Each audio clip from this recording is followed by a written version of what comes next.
Assalamualaikum, ya, selamat siang. Jumpa lagi di Andum Kawruh Ujang Rawing. Saya kali ini akan bahas Sanep Pawayang Pangrasa. Pangrasa itu adalah perasaan manusia ya, dari lahir sampai sampai akhir gitu.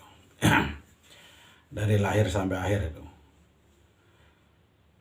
Sebenarnya pangrasa itu ada 9 ya, ada 9. Cuma di sini saya ambil cukup 6 untuk inti saja ya, untuk inti saja bagaimana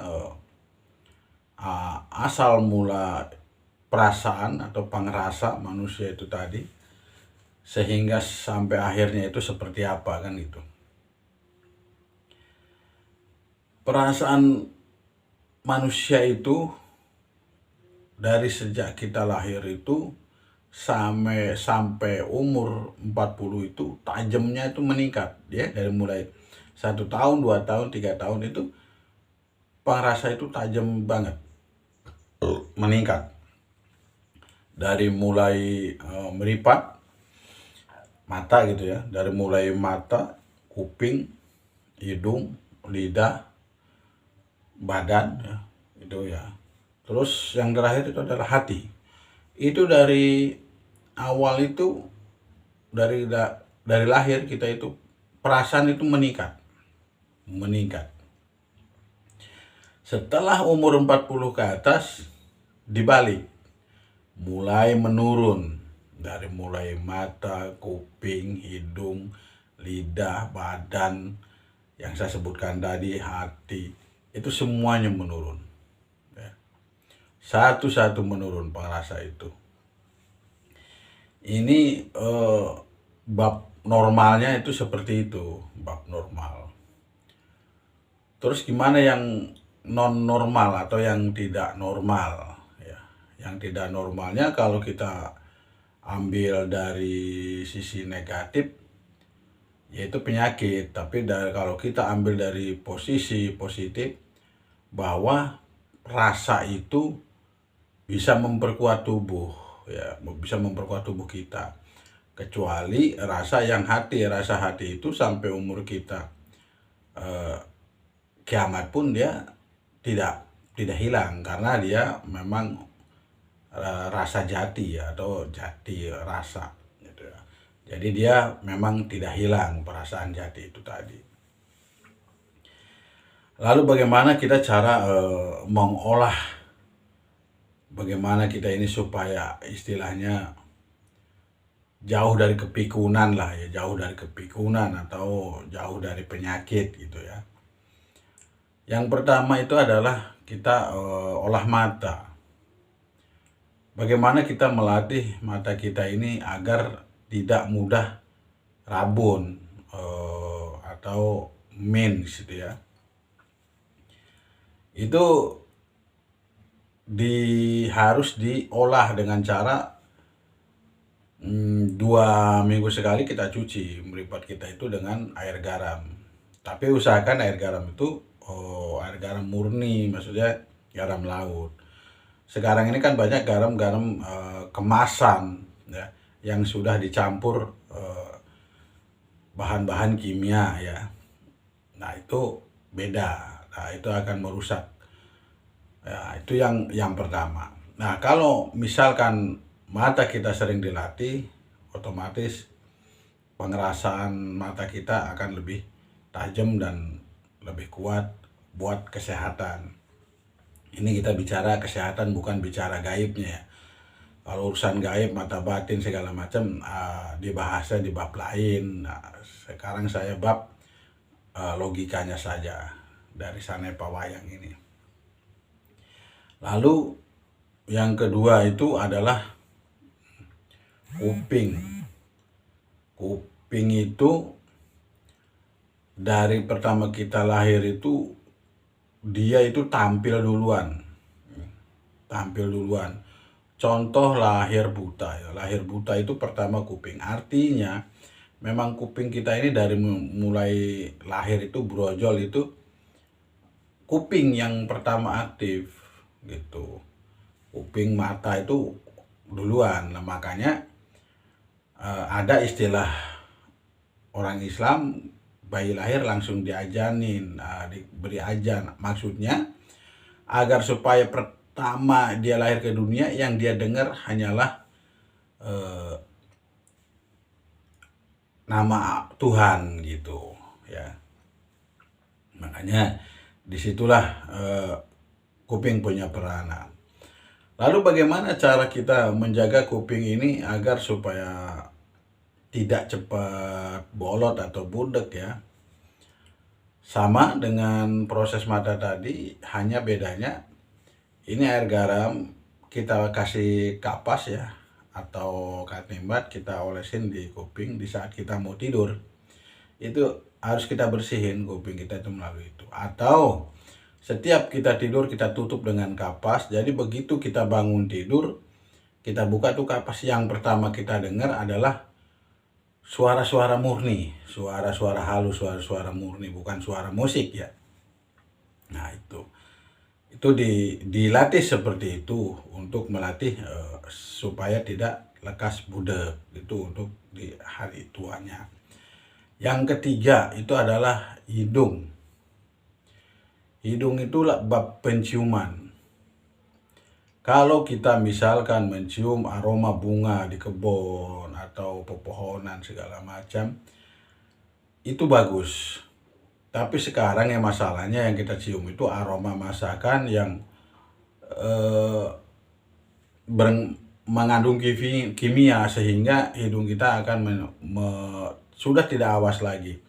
Bahkan yang kita cium itu adalah bukan bunga lagi, tetapi adalah aroma bunga, minyak-minyak yang alkoholnya itu tinggi, dan itu akan membuat hidung kita menjadi kebal, baal, dan penciuman kita akan jadi tidak awas, dan itu akan merusak buat budi.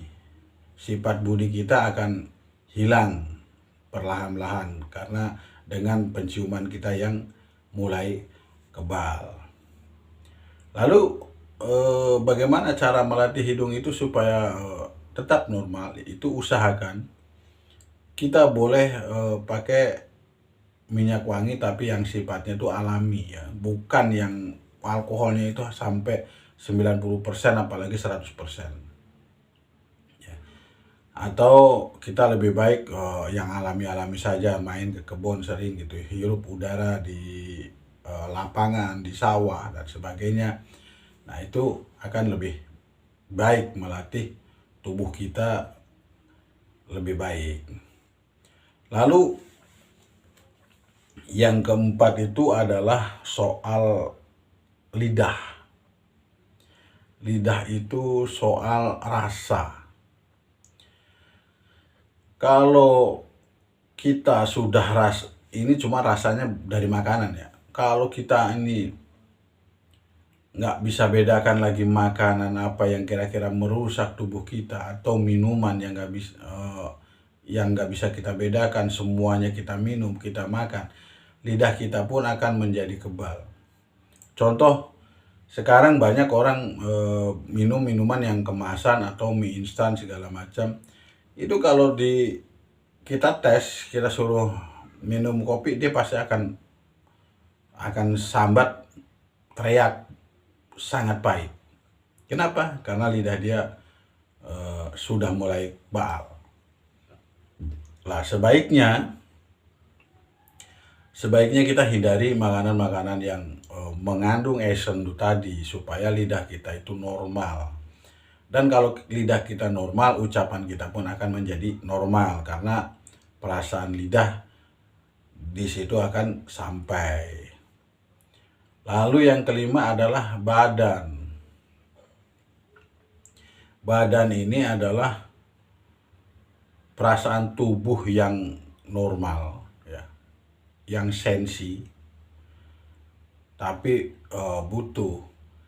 Dan ini paling gampang dihancurkan. Contoh, kalau sekarang ini akibat kita makan makanan yang efeknya kurang bagus, akhirnya kita juga sekarang ini sering kipasan, misalkan tidur aja harus pakai kipas karena keringat yang tidak mengenakan, panas ke dalam tubuh, sehingga kita itu nanti keluarnya itu akan keringat dingin. Nah, akhirnya kotor lah, akhirnya pori-pori kita tertutup, sehingga kalau kita ada tanda apapun itu, sehingga tubuh kita ini sudah tidak merasakan lagi, bahkan istilahnya cuek. Kenapa? Karena pori-pori kita sudah tertutup oleh kotoran-kotoran tadi, sehingga diabaikan. Akhirnya apa? Kalau sudah terjadi seperti itu, akhirnya kulit kita menjadi kering, layu, semacam pohon kurang siram gitu ya, layu, akhirnya kering. Nah, di situ akhirnya peredaran darah kita mulai macet, tidak lancar. Keringat kita pun sudah mulai tidak lancar lagi. Dan itu akan membahayakan, akan menjadi penyakit dan yang menyiksa tubuh kita ini tadi. Lalu yang terakhir, ya saya sudah sebutkan tadi bahwa pengrasa itu sebenarnya ada 9. Cuman saya ambil inti dari semua rasa yang saya sebutkan tadi, itu semua pengrasa itu tadi setor kepada hati. Hanya satu hati setor. Semua perasaan itu setor ke hati. Dan perasaan hati itu tidak mati, tidak seperti yang lain. Yang lain-lain itu dari mulai umur setahun sampai 40 tahun tajam, tapi 40 tahun ke atas surut. Hati tidak, dia semakin tajam, semakin tajam. Cuman kadang kita walaupun setajam apapun tuh hati, kadang hati itu selalu diabaikan. Contoh, kita tahu makanan yang beresen atau yang beracun dan enak yang tidak, itu perasaan hati itu tahu. Tetapi kita selalu mengabaikan dengan alasan sudah lapar lah misalkan, atau telat makan. Nah, akhirnya itu kotoran nindih kepada hati. Nah, sehingga hati itu penuh dengan kotoran. Apalagi makanan-makanan yang misalnya sifatnya memang benar-benar menutupi hati. Misalnya kayak kita kalau makan bakso tuh ada lemaknya, gaji itu tadi. Nah, itu masuk, terus kita minum es, nah itu nempel di hati atau nempel di usus atau nempel di jantung. Nah, itu yang membahayakan itu. Seharusnya kita itu kurangi itu makanan-makanan hal-hal seperti itu. Belum lagi kan kita itu pakai MSG itu segala macam. Akan lebih sulit lagi digiling oleh tubuh kita. Nah, itulah makanan-makanan yang saya sebutkan. Inilah cerita 5 pangrasa sanepa wayang. Semoga bermanfaat buat rekan-rekan andum kawruh hujang rawing. Cukup sekian. Wassalamualaikum warahmatullahi wabarakatuh.